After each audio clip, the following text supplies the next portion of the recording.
As a creator, have you ever wondered if you can make money while you're tucked in bed, fast asleep? Well, in this special episode, recorded live at VidCon Anaheim, we're diving headfirst into the burning question on every aspiring creator's mind: how to turn your audience into an empire.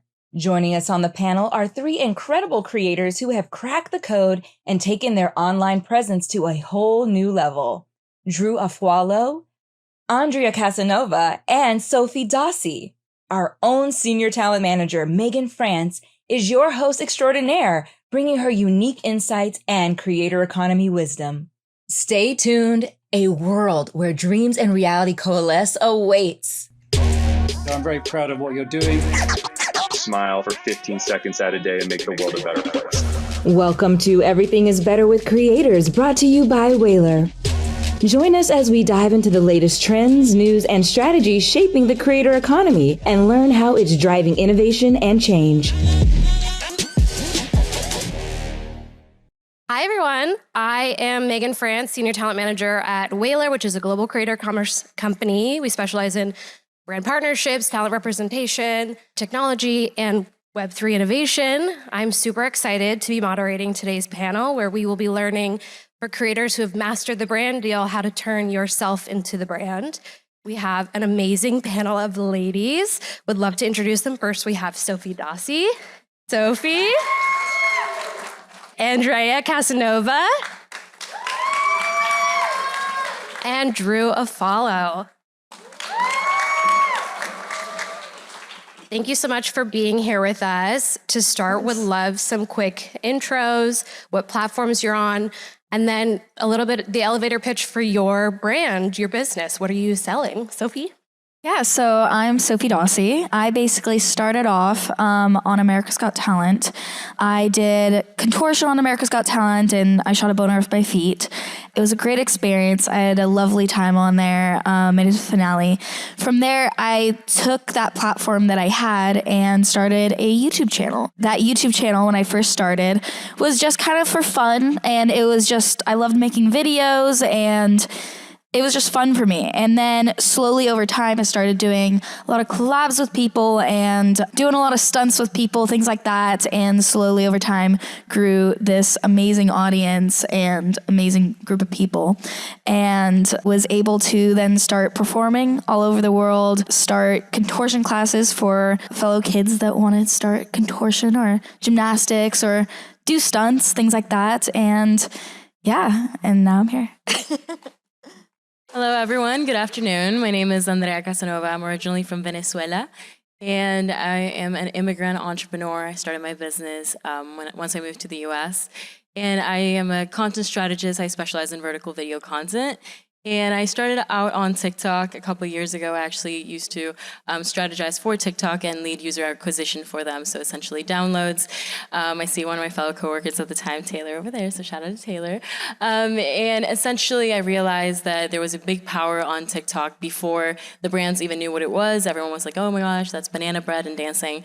But obviously, there was a lot of potential there. And so I started onboarding brands onto TikTok, and then ultimately also onboarded myself as Latinapreneur, mainly because I didn't want my friends to find me on social media, but also to really embody who I needed when I was younger. I really wanted to see more Latinas in business and in marketing, and I kind of became that. And so I started creating content back in 2020, and with that grew my business and utilized that as a lead generation tool. And now I do coaching, consulting, workshops, retreats, and around all things content strategy, and just happy to be here. Hi, everyone. I'm Afualo. I'm also a content creator, if you couldn't tell. I started on TikTok, as I'm sure some people know.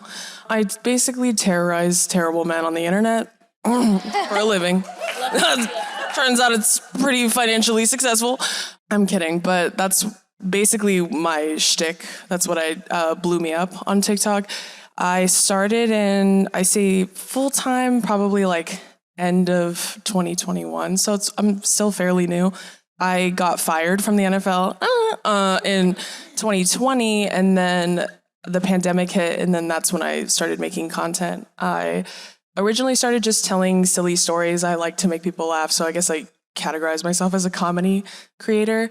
And now I have a Spotify exclusive podcast called The Comment Section. I have a podcast with my sister called Two Idiot Girls.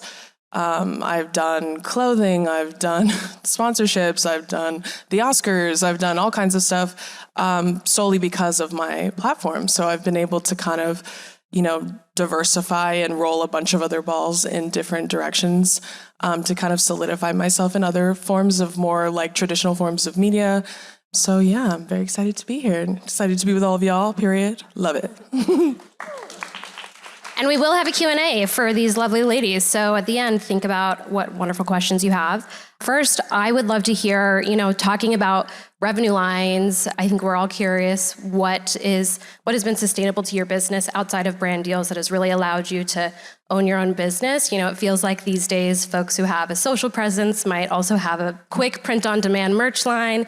How did you kind of identify products, your brand that would be unique to you and have product market fit, but your audience would also be receptive to?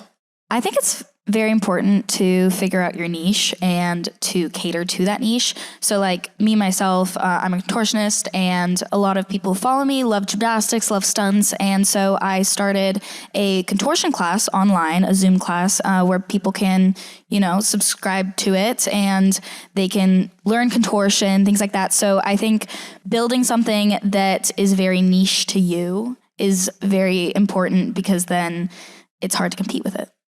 For me, what I really focused on in the beginning is to make sure that I'm actively listening to my audience and the content that I'm putting out there. Because I feel like where a lot of creators go wrong is that they'll release a product that has nothing to do with the story so far. And what I mean by that is, what are values, what are things that your audience just simply thinks of and they immediately identify that's part of you, whether that's a color, a logo, yes, but beyond that, like what are specific verbatims, phrases that you use, specific laughs, or even iconic things that you have, mannerisms and whatnot. And I think that when you really explore the content that you've been putting out, you can start to gauge an opinion on, okay, this is what people want. So active listening for me is huge. On my comment section, I would always get like, oh my gosh, how do you strategize your social media if you're a product-based business or a service-based business? And so when I started understanding, oh wait, like literally the answers are right here in my DMs, in my comment sections, that's when I started putting out products that would align with that. So that way I'm not releasing a product and then just risking it to flop because there's no sort of like evidence that it's been asked about before. So I think that beyond niching is also understanding here's what your audience is asking from you and in the way that they're asking it from you, and also make sure that you're taking them on that journey of come with me rather than look at me, and randomly releasing a product or randomly releasing a song when you've never even talked about pursuing music in the first place. So I think that whenever we go online and we see, oh, yet another TikToker turned musician, I would say not the hatred, but like the hate that comes from that, like the reaction from the audience that comes from a place of, oh, great, yet another TikToker becoming a musician. It's coming from a place of, we've never seen you really dabble into these topics before. And that's why I believe that the more that you guide your journey, your audience on that journey of, here's what I like, here's what I enjoy, and here's a dream that I've had for the longest time, then they're more likely to support you on that path. Okay, me taking notes. I think for me personally, I didn't release a product for a very long time. Well into, like, I have 8 million now on TikTok, but at like 1, 2, 3, 4, 5, 6, I hit really quickly. And everyone, asked for more merch and asked for something so they could support me because, my audience is amazing and honestly funnier than me sometimes. But I was really concerned about focusing on intentionality with whatever it is I dropped, because that is associated with me and my name for the rest of my online career. So I really took my time in that area. But the first thing they asked for was longer form content, right? So, my videos are kind of long on TikTok. They're like 3 minutes, but they wanted more. So that's where a podcast came in. So I started the comment section. I had already been doing Two Idiot Girls with my sister, and both of those podcasts exist in two different facets of my personality. So one is more sibling driven. It's very like family, funny, silly. The comment section is very guest driven. It's very interview, almost talk show like. So I have two different mediums, but they're both longer forms. So you get to hear me talk for like an hour or like 45 minutes as opposed to like 2.5 minutes. That's kind of where I started building a diversified market. And then when it came to an actual product, I partnered with Change, who I love and adore. They were actually like the first real legitimate company to ask to partner with me to do brand deals. And Change focuses on, sustainability and intersectionality, which are huge parts of me and my like mission, my goal, my platform as a whole. So I created, shirts and sweaters with them that had branding that was very true to my branding. So it says women run shit on it. I had my own family be the models for it because I'm Samoan and I never see any Samoan representation outside of The Rock, who I've also met a couple times, which was really a dream come true because he was the only representation I had for a very long time. So me getting to be a Samoan woman now, coming into this world of media, I thought it was important to showcase my family because my family is Samoan too. So, we shot all of the shots at my house, like in my clothing, which was really important. And it did remarkably well because obviously people love you and they want to support you, but also they see themselves in the messaging and they feel supported and validated by it. So they're more likely to want to wear it and to rock it, which is really great. So I love that. Well, I think we know just content creation and brand partnerships is more than a full-time job. Would love to hear, as you guys launched these products, these revenue lines to support your business, how did you think about managing that workload? Was it delegation to other people on your team or in your family? Was it hiring new people, bringing on representation? What did that look like for you in order to be able to do it all? I think it's very important you have a great team around you. To try to do everything yourself is a lot on somebody, especially a lot of things I feel like are harder than they look. You think you can do it, and then you try it, and you're like, oh, this is so much work. I'm doing a million things at once. But I think it's very important to find an incredible team, very loyal team, people that really know what they're doing, or even finding people that are just motivated and passionate, and you can train them at it, and they can figure it out over time and work it out. But I think a very good team is very important. Something that I've learned, not just as a creator myself, but also as a producer. I used to produce for macro mega creators back in the YouTube days, 2016 and stuff. And something that I really did notice is that the best creators, the ones that succeeded the most and had longevity in their careers, were the ones who actually took some time to do it all themselves in the beginning. And the reason for that is because you want to make sure that you at least have some basic knowledge as to what you're hiring. So my unpopular opinion is definitely try to stick it out for 1 month or 6 months if you can, editing, filming your content and whatnot. So when you're hiring someone, you know what to look for. Then from there, I noticed that a lot of creators would get really excited and they wanted a manager, an agent, a PR person. They wanted a videographer, an editor, a sound person and whatnot. And while all of those things are great in due time, I do feel like obviously there's a sort of investment that comes with that. But in addition to that, it's like you're scaling without knowing if your income streams are sustainable in the first place, especially when you're starting out. So my thing is I always look at where is resistance? Where is resistance in my workload? Where is resistance in my creators? If you absolutely love and your zone of genius is in sitting down and talking to the camera, but what it keeps you from putting the content out there is the editing, then you know that most likely what you need to outsource and that gap that needs to be filled is the editing in the first place. And then sustainably and smartly scaling from there is the way to go over hiring a bunch of people or an agency that's going to charge you $50K. Like really get to know what you're hiring for. And then from there, focus on longevity. People that believe in you, people that are not just there to watch you do what you do just to become another version of you, but rather stick it out with you for a year or two at least. And what I always say is I always hire personality and train skill, just because I feel like especially in this industry, you want to make sure that you have the right people that are aligned with you and that support your vision, and that at the same time you can add to their plate and add value to their lives as well. So, yeah.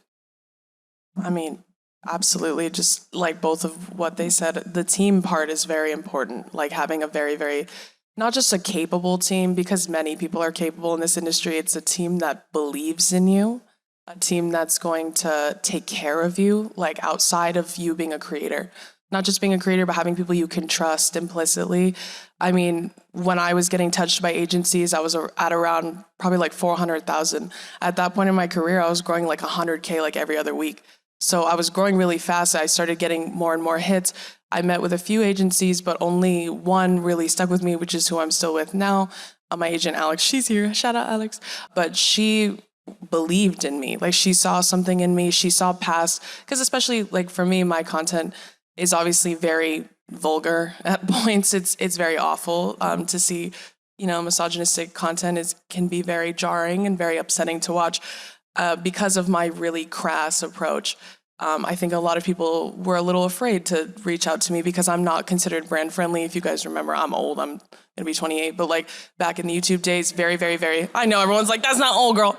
I'm old. In TikTok years, I'm 90. So everyone's like, oh my God, you're like 45. Wrong. But when it comes to that, 10 years ago, everyone was very clean cut, no cussing, brand friendly, because brands wouldn't work with you otherwise. My agent still reached out to me and told me she sees something in me. She knows that there's something there. And, as we grew and grew, turns out she was right. But the beautiful thing about that is it's not about size. If you are a creator, there's going to be agencies that have really big names. They have huge stars that they represent, and that's who they tout to you when they reach out to you. I represent so-and-so, I represent so-and-so. That doesn't mean they're going to represent you the same way that they represent them. So it's important to find someone who loves you for you, not just because you're the next new thing, the next hot thing, the next popular thing. Virality is fickle. It comes and it goes. So I think a really, really strong team is important. At this point, I have a very large team. I have an agent, a manager, a PR team. I have assistants. I have all of that stuff. But that came with time. Like you said, over time it comes. Don't rush when it comes to hiring people. I will say that something that with team, advice I could give is I'm very loyal. So I'll keep people on my team, even if I feel like we may be outgrowing each other, maybe we're going in different directions. Sometimes I keep them still because I do love and appreciate them as people. But you have to remember, this is a business at the end of the day. You take care of me, I'll take care of you. If at some point it's not working anymore, it's okay to cut ties. And that's also where a great team comes in handy because it can help you with that. And if you're feeling overwhelmed, they can help rearrange you, take care of you. So a really strong foundation is super important, especially to establish longevity in the future. Yes. Well, would love to hear a little bit from the early days of building different aspects of your brands, whether it be courses, your tour, products. What did that look like? Would you have done anything differently? What did you learn? All the things.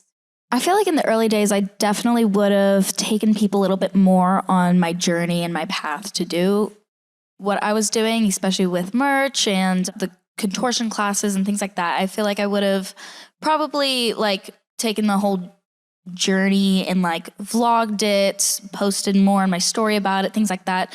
But I was really excited and just kind of released it pretty fast. I mean, I had a month in advance of promoting it, but I would say longer promotion time helps a lot. I think that for me, I would have definitely created more, keeping in mind the expert's blind spot. And for those who are not familiar with the expert's blind spot, it's usually when you develop a subconscious understanding of a topic or a theme, and then you talk to your audience as if they know it all. And so that happens to me a lot, and I have to check myself every day. I know it sounds very condescending, actually, I've developed a subconscious understanding of something, but really it happens to all of us just because we're so close to the topics and themes that we talk about. And so something that would happen for me a lot is that I notice a dip in conversions or lead generation whenever I would talk to my audience as if they already know all of these basic things that I know. And so really coming down to the understanding of the level that your audience is at is key when you're growing, just because relatability is not just, I relate to you because we grew up a certain way. Relatability is also the way that you convey a message, is the way that you talk to your audience. So I would verbatim look at the content, at the comments that I would get, the DMs that I would get, and I would specifically hear how they're asking me a question. So rather than saying something like, this is why you should use UGC for your paid media, maybe saying something along the lines of, here's why you should use your customers' photos as ads and get permission, of course, because that's how they hear it, that's how they perceive it. And so definitely playing around with that. And also, I would say creating content rather than focusing on the performance of it so much, testing out different formats for sure. Just because as creators, we tend to look at something that performs and then just roll with it. The key is to never reinvent the wheel as long as it's functioning, and refining along the ways. But I will say, because right now we're in a phase in which, for example, CapCut templates have taken over the past couple years, honestly, last year and whatnot. And now TikTok carousels are a thing, when before we used to be no photos on TikTok and whatnot. All these different elements, all these different formats are coming up. And I feel like the longevity of creators beyond their artistry will be being able to showcase their artistry through different formats. So I would have done that in the beginning. I think I would echo the same sentiment as far as like the algorithm is a revolving door. So it changes, it's consistently changing. It will never stay the same. As soon as you think you figure it out, it changes again, girl. So like focusing on that, especially when it comes to when you want to sell like you to brands, they care more about engagement than they do about followers. Are a lot of followers great? Yeah. But does it matter if you have like 2 million and you only get like 1,000 likes on stuff? No, because your engagement's very low. So if you have a quarter of that, but your engagement is really high, you're still extremely marketable to brands because that's what they care more about. Also, a fun fact, brands love when you have a very high demographic of women or femme-presenting people because women buy shit. So women follow you. They go on tour with you. When I went on tour, like all women and femmes, as far as the eye can see, love to see it. But they love you. They support you. So brands actually love that when, you know, misogynistic men are saying like, oh, women are so embarrassing when they're fangirls. Women determine what's popular. Like they really do. They determine who hires you. Oh, period. They determine who hires you, who employs you, who wants to work with you because they love your audience and the engagement. I would say to focus on engagement more. In the beginning, I was just kind of willy-nilly doing it all. My engagement is really high and has been for a while, but that's only because I was focusing more, like you just mentioned, on creating for the sake of creating. It was because it made me laugh. I wanted to make other people laugh. And I firmly believe that the universe will withhold that platform from you if you're doing it for the wrong reasons. Like if you're doing it to get famous, if you're doing it to get free stuff, like are those things nice and a perk? Yeah. Is that why you should be creating content? No, right? So the world has enough content creators at this point, you know what I mean? So yeah, that's what I would have focused on more. Biggest takeaway, women run capitalism, sounds Period. Would love to chat physical products. I know, Drew, you have a clothing line and it has ties to sustainability. How did you think about being mindful about the environment when you were developing it? It's inevitable to think about that when you're trying to create a product. Like you want to think about how like environmentally conscious you can be and try and get there as close to the point as you can, and change is like the perfect partner for me. Another huge selling point for Change was their size inclusivity. They go up to a 4X and it's a true 4X girl. Like, you know, sometimes they say it's a 2X and it's a medium. That's what I call white people sizing. Sometimes they do that, they lie to you. But Change is for real. Like they actually are very size inclusive, and they are, the clothing is genderless. So they don't have women's fits, men's fits. It's for anyone, it's unisex. However you identify, you can wear the clothing and feel confident and feel beautiful in it. And when it came to the environmentally sustainable part, all of their packaging is environmentally sustainable as well, which is a huge sell for me. And they also are a huge nonprofit. So a portion of every sale that my clothing line makes gets donated to gender justice, which is something that they fight for equality for all gender spectrums and any way you identify. It's a really, really amazing organization. So that was another huge sell for me as well. So Change is just the best. Me just doing PR for them at this point, but they're the best. You should look them up. Amazing. Last question from me, then would love to open it up to the audience, so get your questions ready. Now you all have these amazing revenue lines supporting your businesses. What's next? How are you thinking about growing and evolving them? What's to come? I think it's very important to always start new things and always try new things. I mean, it doesn't hurt to try things, especially things that you're passionate about. I think it's very important to do what you're passionate about. And if that means like, say for 5 years you're doing this one thing, but you know, you're not passionate about it anymore, it's going to come out and resonate and your audience is going to see that. So turning a new chapter and trying new things is very important. Going through the journey of it with your audience is also very important, or else it just comes out of the blue. Like some people before, they like have more of a kid audience, and out of the blue, they kind of do more like adult type content, like for, you know, adults. And then it doesn't do as well, or it doesn't resonate with the audience because that's not your audience, but slowly growing your audience into that is very important. I don't know if this is like a weird thing to think about, but I don't want to say that we got lucky because of the pandemic. Obviously we didn't.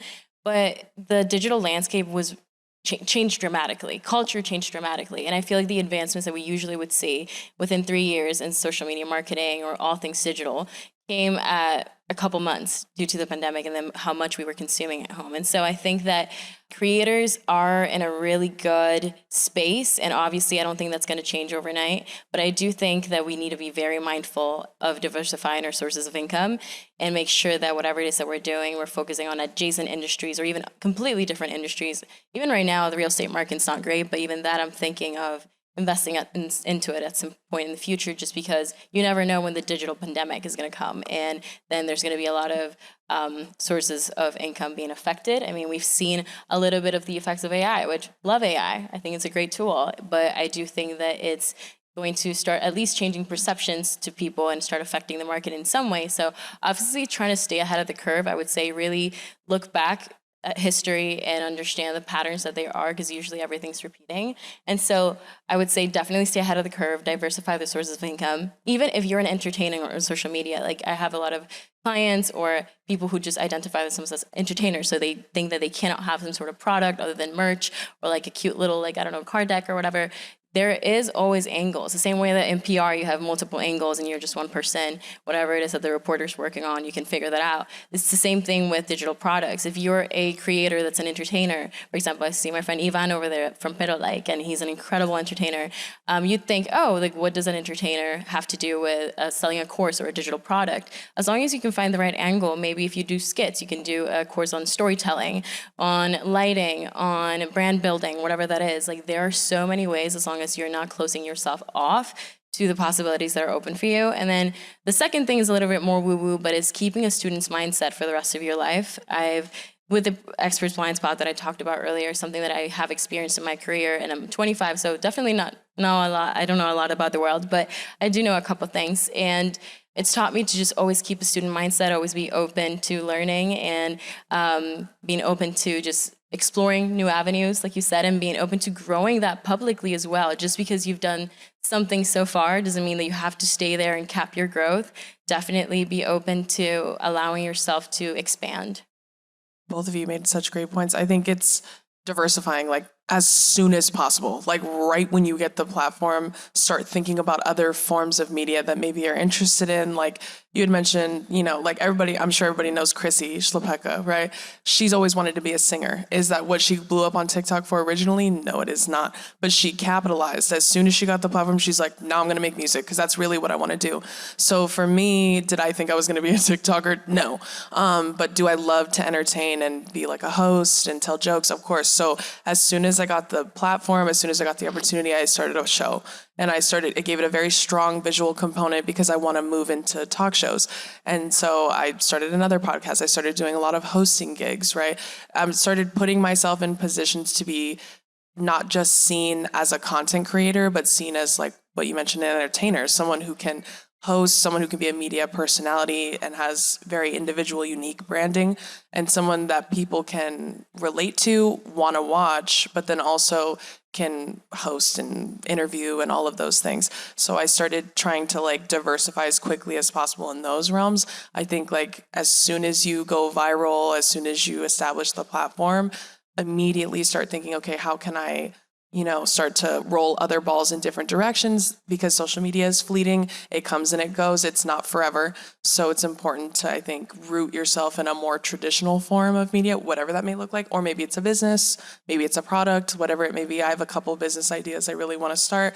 Going on tour, like my manager, Phil at Whalar, like he encouraged us to go on tour, and it made me want to try stand-up. Like it's something that is a completely different form of media, but I never would have found out if I hadn't like tried other forms of entertainment. So yeah, that's what I would do. Yeah, manifesting a talk show for you in the next few years. Period. All right, any questions? We have a few minutes. Yes, right here. I wrote it down, so Okay. very specifically. So how do we remove or change the negative connotations / misrepresentations associated with feminism and get it more in public discourse, everyday things and larger strategies for promoting positive action towards gender equity? Oh, period. Okay. Well, first, anyone who has anything negative to say about feminism, you're never going to make feminism a not dirty word to them, which the acceptance of that is important. I think being as loud and like vivacious about it as possible, like I'm a very proud and what do you call it? Like just committed intersectional feminist, if you couldn't tell by my content, which I do all the time. And I think at some point in media, it was almost taboo to be really, really mean to men who are awful. For reasons I can't understand personally. That's not my culture. Yeah, girl, but it's a problem when I do it. So the difference is, I think, is that it has, as long as you have a very clear messaging that you're trying to get across. Do I tell a lot of jokes and make a lot of silly hairline jokes? Yes, obviously. Hello? Low-hanging fruit for terrible men. However, there's a very strong message running underneath it, and those who listen carefully can hear it. And that goes for brands too. At one point in my career, like at the very beginning, I thought to myself, like, what if brands never want to work with me? Like, I'll still keep creating content, but what if I can't monetize this? Like, because it's too scary to partner with someone like myself. And my boyfriend was like, do you want to work with brands who find it controversial to partner with someone who stands up for marginalized people? And I was like, not you being smarter than me. Okay. Lost my nut for a little back there. But I think what's important is to be very upfront about what it is you want, who you are, and what your messaging is. To never dull it down or be like, well, I'm going to be a little less loud because maybe they don't like that version of me. And, you know, even though I got fired from the NFL, they sent me to the Pro Bowl this year, girl. Yeah, they did. They were like a little scared, but they still sent me because they understand the power of social media. It's important. So, you know, and to have a really great team too, like around you that can help fight for you, like us, like fight for your messaging, for your branding, and like why it's important that you're there. So I think just be loud and proud. Thank you so much. I really appreciate it. You're welcome. Hi, when it comes to getting a team to help you with your career, how do you make sure that you can trust them and make sure that there's no betrayal or things turning sour? I think that a vibe never lies. I'm huge on intuition and really on like feeling out someone. And if I just don't feel it from one conversation, then I don't feel it. But in terms of actual business talk, I always like having a trial period. And obviously people are compensated for that trial period. Don't ever let people like not pay you for a trial period. That's like really sketch. A lot of agencies do that. I'm like, why? But I usually run a trial period just because I like not only to like see people's creativity and whatnot, but also how they handle conflict. I will usually measure my relationships based on how someone handles conflict or like stressful times, because that's usually when true colors come out. So I love, for example, taking a new team member to an event like VidCon, for example, and make sure they capture content and provide support as much as I can, but also I want to see how they're able to really manage those situations themselves. And again, I feel like it's a vibe. Like when you see someone and they don't give you a trustworthy feeling or you don't feel safe around them and whatnot, like it should tell you everything. Especially in this industry, you just have to be very mindful of that. And when you do find those people, cherish them as much as you can. If you have no sense of the space, like I didn't when I came into content creation, I have a very strong family support. Read your contracts carefully. If you know anyone who can read them, especially with agencies. Also, you can also speak to other creators who love their teams. Never underestimate the power of networking, talking to everyone, being like, how do you like your team? What do you like? What don't you like? And also, like, you know, she mentioned to trust your gut. Like, if it doesn't feel right, you're probably right, you know? And also the trial period's important too. Like 6 months, I think, is a good measure to see. I think sometimes trial periods can be too short. Like if you do like a month, and sometimes they can't really show you what they can do in a month. But you give it 6 months, and then if you don't like it, you can bail. Make sure that's in your contract. Also, never let them take more than 20%. That's a scam.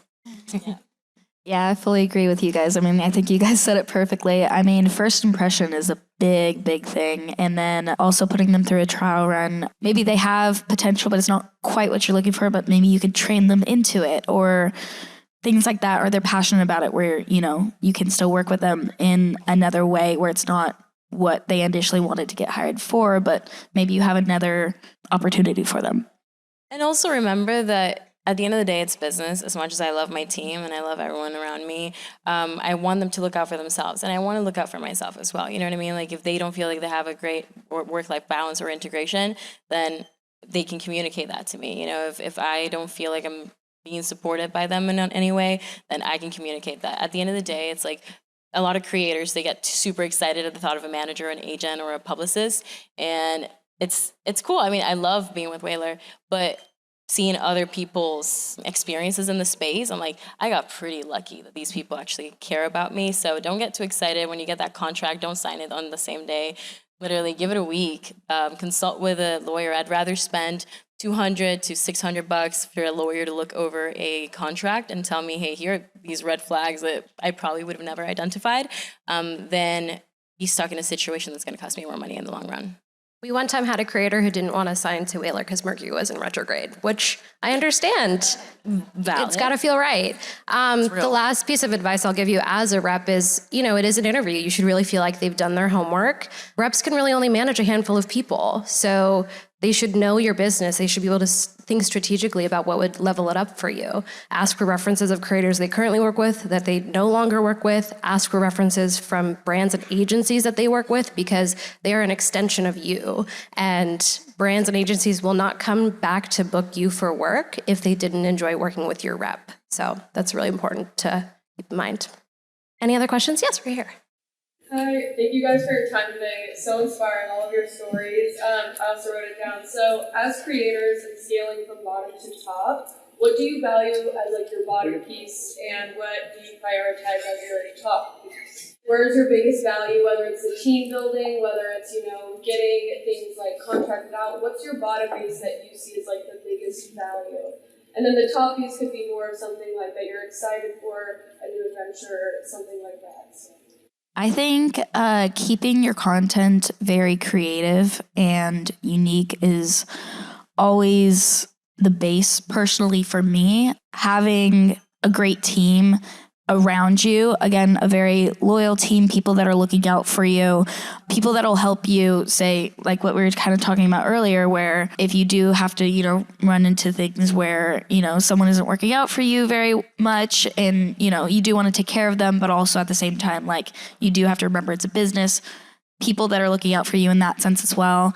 Then from there, I would say looking at other avenues to build your business, and whether it's, starting, like for me, like contortion classes, or starting a merch business, or maybe starting something else, like say a podcast or gaming channel, or whatever you want to start. From there, building your business into other revenue sources. I love that. I like recommending everyone do an 80-20 exercise, and what that is focusing, staying, I like this phrase, I don't know where I heard it, but I heard it, it's not mine, and it's staying close to the money. Analyze the things that really generate that money for you, what's generating the most impact, and literally write them down on a list. From putting makeup on in the morning makes me do more videos, then I put my makeup on first, all the way to making X specific type of content generates X viewership, which then translates into revenue, then I focus on that. So staying close to the money in the sense of make sure that whatever it is that you're putting out, you're actually measuring the impact that it generates.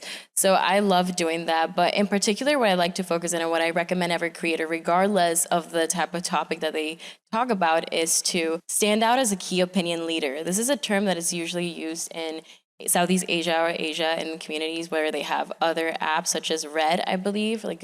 I think it's Red called, or like Doing, which is TikTok essentially over there. And if you study the trends over there, a lot of their content is very much educational focused, which I like because it's easier to monetize. And by educational doesn't necessarily mean that you're going to stand on a stage and talk about something, but rather like educate your audience on how to use a hair clip or makeup and whatnot. So I would definitely suggest every content creator to start seeing themselves as a key opinion leader, because you don't have to be a 12th grader to coach a 4th grader. You could be a 5th grader and coach a 4th grader on something, right? And so when you start dabbling to those topics and you start standing out from the crowd and building a brand, you can get opportunities like this where you can get featured in the press. You can come up here and talk about something. I mean, the fact that you're a contortionist and you're speaking on this is amazing, because it's such a niche that like we don't even think about as much, right? And you've built such a successful business on that. So this just comes to show that you can basically monetize anything as long as you have the right angles for that. The most important bottom piece of my business is literally my team, right? But more specifically, communication. Constantly checking in on everything. Like, where are we at with brand deals? Where are we at with, I'm writing a book currently. Where am I at with the podcast? Where am I at with my tour? Where am I at with my book tour? Like, constantly checking in and like temp gauging where everything is at And that's why having a team is so important, because you need them to mind all your P's and Q's. For someone like myself especially, and I know you ladies as well, I'm very busy. And part of my job is to continuously pad my social medias. I still need to upkeep content. I know I used to post every single day. Like every single day I would post at least once for like almost 2 years. If I missed a day, I would feel really guilty and be like, I have to post 2 tomorrow. It doesn't matter the frequency as long as you are consistent. It doesn't have to be every single day. If it's once a week, every time. So for me, I have to make sure I'm upkeeping every single, I have to do my end of the deal, which is continue to be a creator, but I also have to make sure I have a team who's holding the other end for me. So I think at the very top is making content, because it's super easy now. At this point, I'm like, I know how to make content. The very bottom and most important is sustaining all my other foundations of my business. That includes my podcast. Those things need just as much attention as my social media accounts do, if not more, because they're supposed to grow into even bigger things. Like, that's the only reason why Spotify bought my show, because I was putting so much effort into it, and I was making no money off that show for a very long time, but I had a lot of fun doing it. So I was like, this is gonna take me somewhere, and it did. So that's what I would say is my base. And then the very top is just being a creator. Make sure you're posting consistently at some point. Phil's told us about the amazing Trello board that controls your life. It sounds sounds incredible. Asana's great. Asana's a great tool. I live by the Asana, so. All right, we have time for one more question. Who feels like they have the best question to wrap it up? Lady in the back, sure. This is literally awesome. You gave some great information. My question is, how do you diversify your content from multiple platforms? Instagram, YouTube, Twitter, Facebook, TikTok. I think for me, my niche is very specific on TikTok. I know why people come to see me on TikTok. They want to watch me eviscerate someone horrible. I got it. My other platforms are ways for me to showcase other parts of my personality, other things that I can do. I can be funny, and I don't need to make fun of someone to do it. The way that I prove that is by posting other kinds of content on my other platforms. So my Instagram, for an example, compared to my TikTok, my Instagram is more lifestyle content. Do I still make fun of men on there? Yes, of course I do. But that's on an as-needed basis, whereas my TikTok is kind of like, that's all it is. But once I started diversifying different kinds of, like showing different parts of my personality on my other platforms, I started sprinkling that in on my TikTok too, because the goal is to eventually, I don't want people to think that I need to do that forever in order for them to be able to do it themselves. I do love doing it, and I will continue to do it, obviously. But that's just, I think, a way for you to think like, okay, well, I'm going to do, like, maybe you love fashion, you know what I mean? So then you post a lot of fashion bits on your Instagram, but that's not what you blew up for on TikTok. I think it's just makes you more well-rounded when you do it that way. You keep the same thread line, but then you get people peeks into other parts of your life. You know what I mean? Yeah, I mean, I fully agree. Like, say, on my YouTube channel, it's a lot more comedy, a lot more challenges, and my personal life. And I would say, like, my TikTok and Instagram, TikTok's a lot more of, like, just fun stuff I just happen to, like, do in the moment. Some mainly just tricks, really. YouTube, you see my whole personality, my whole life. And then Instagram, yeah, it's just kind of like lifestyle, just fun pictures, what I happen to be doing that week, things like that. Yeah, I would say each platform is very, very different. I think that understanding the role that a platform is playing for your brand and your career is really important. For example, TikTok is a discovery platform, in my opinion, just because it allows you to be exposed to a lot of people. But because the For You page is so interesting, obviously you're not going to show up every single time. There's other lucky creators that get to do that. But for a lot of people, that's not the case. And so when you focus, okay, this is my discovery platform, therefore I'm going to invest that type of content there. But then Instagram is probably my nurturing platform. It's where people follow me because they saw that one video on TikTok and they're like, I'm invested in this person. I'm going to go ahead and follow them there. And so when they come to Instagram, they go, okay, I liked your stuff, but now I want to get a little bit more personal and up close with you. And so that is when you start deferring one platform to the other. What sort of content that you're putting out there needs to, I guess, mirror the customer journey. So essentially, if a customer, or like in this case, an audience, is not problem aware, or at least solution aware, that you're there providing that sort of value, probably TikTok is a great platform because it's discovery driven, right? But if you know that at some point they're already invested in you, like in the customer journey, you lead them to other sources where they can get a little bit more of you, like Instagram or even like an email list, because at that point they're a little bit more connected to you. And then the content varies. What I have on my newsletter going out every week is not the same thing that I put on my TikTok, because even though there might be some news that I'm sharing or some updates that I want the audience to learn from, at the same time, they won't care about my dog's scruffles, right? Because they're not invested in that journey just yet. And so really understanding what role each platform plays in your business is key. Well, thank you everyone for being here, for the questions, and a special thank you to our amazing panel of ladies. Thank you. Thank you so much. Everything is Better with Creators is honored to be a part of the Adweek Podcast Network and Acast Creator Network, and we are grateful for your support. If you enjoyed the show, hit that subscribe button, and if you have a moment, we'd appreciate a rating and review.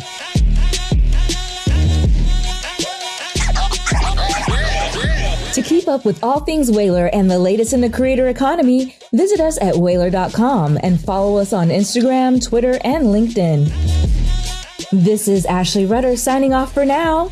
We'll catch you next time with another episode of Everything is Better with Creators, powered by Whalar. Thanks for tuning in.